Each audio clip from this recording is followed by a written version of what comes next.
Hello crochet friend, have you been thinking about buying a yarn winder?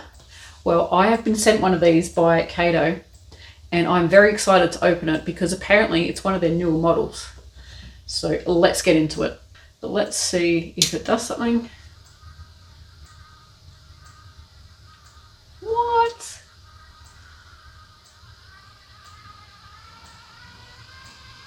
So how fast is fast?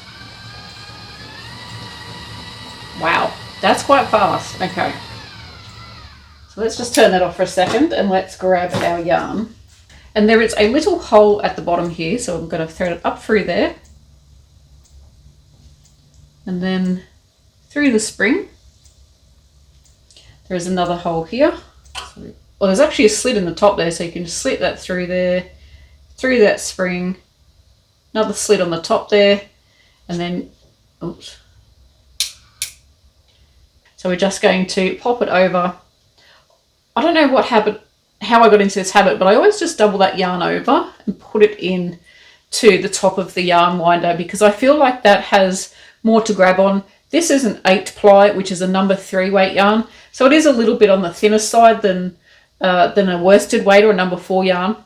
So I feel like with a thinner yarn, you just need to sort of double it over to get more of a secure. I don't know if that's the case with this one, but with all my old ones that were manual winders, then that's definitely what I had to do. So let's go, I guess. Oh my gosh, are you as nervous as I am?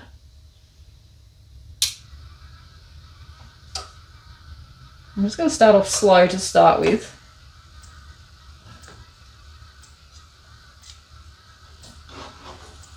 I feel like that tension is pretty loose. But that's okay, I think it's starting to get a bit better. I'm just going to turn it up a little bit. It might get a bit more tension, but you could probably use these springs here to tension it up. There's already a piece of fluff or something. It's probably on the yarn ball. Okay, so you can see that it's just dragged it towards it, but it is still feeding out. I'm wondering what's going to happen if it jams at all. Just turn it up a little bit. So we're testing this out, so we want it to jam. I don't want it to jam, but I want it to jam. Oh my gosh, look at that little cute yarn ball there. Oh, yarn cake, sorry. So let's just pull that out and see if that will get snagged and do anything. Oh, there's movement.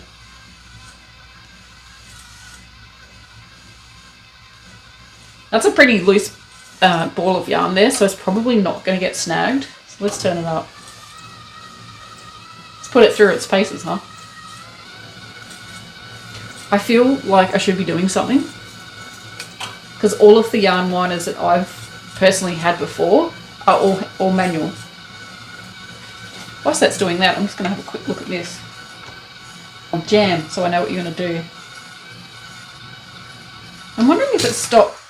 Okay, did you hear that? It is jamming. It did stop. Didn't stop completely. It did start to pull the yarn ball off. But personally, I'm never going to walk away.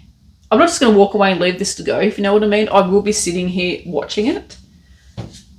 Why did you snag? You're seriously like at the end of your ball. I'm just going to pull back the bit that was getting a bit messy.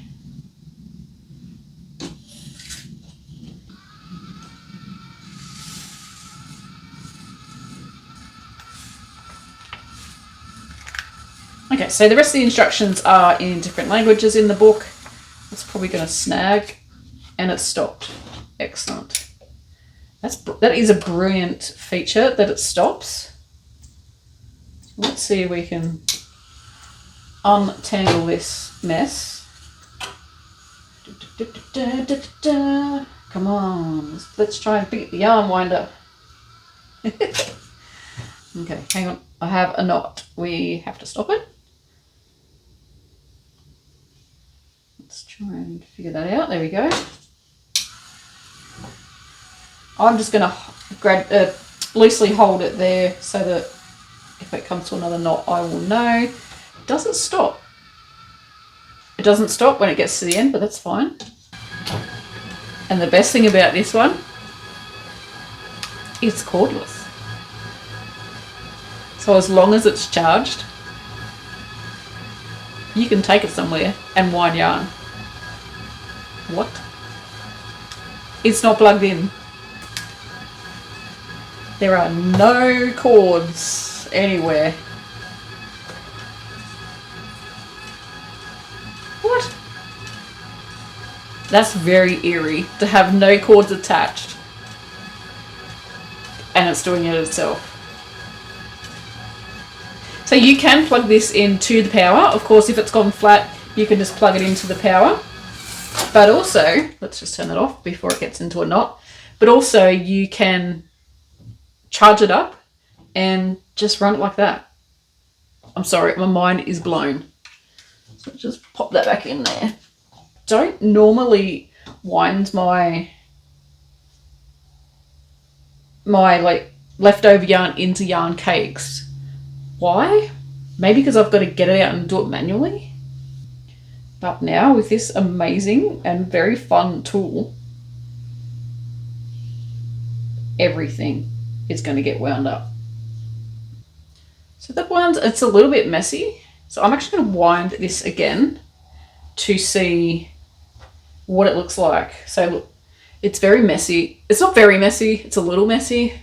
Here is a little messy. That's the middle. Look, it hasn't even, I don't know. I'm not happy with this, so I'm going to do it again. And I'm going to pull from the center.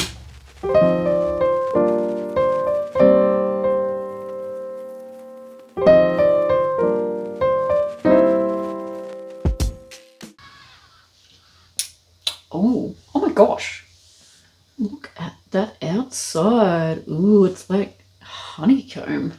When you wind a yarn cake, you don't want it to be really tight because what happens is it stretches your yarn and it'll never stretch back. Is that proper English? Probably not.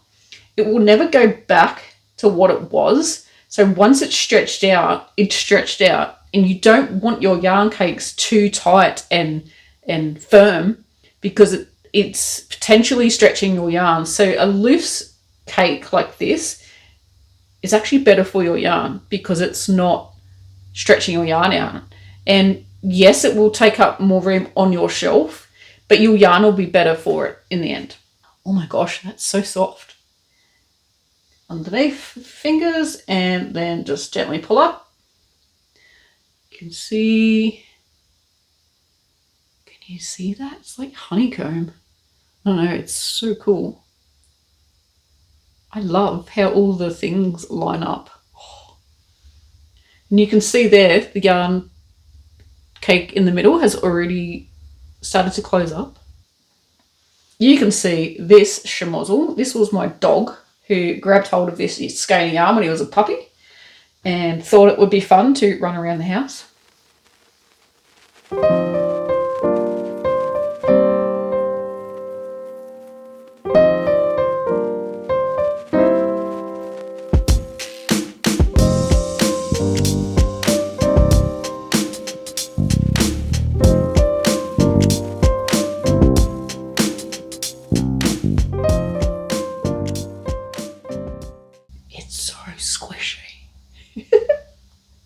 It's so squishy. Okay, I think that's enough playing for me for now. It's starting to get cold in this craft room. It's winter here in Australia. I hope that you enjoyed the review that we've got here for this Caydo Yarn Winder. Cordless. Cordless.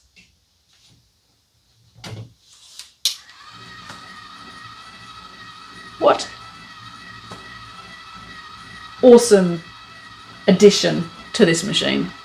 You can take it, you could take this, I don't know, in the car, if you've got somewhere to clamp it to, caravan, you could go to craft group and wind some yarn.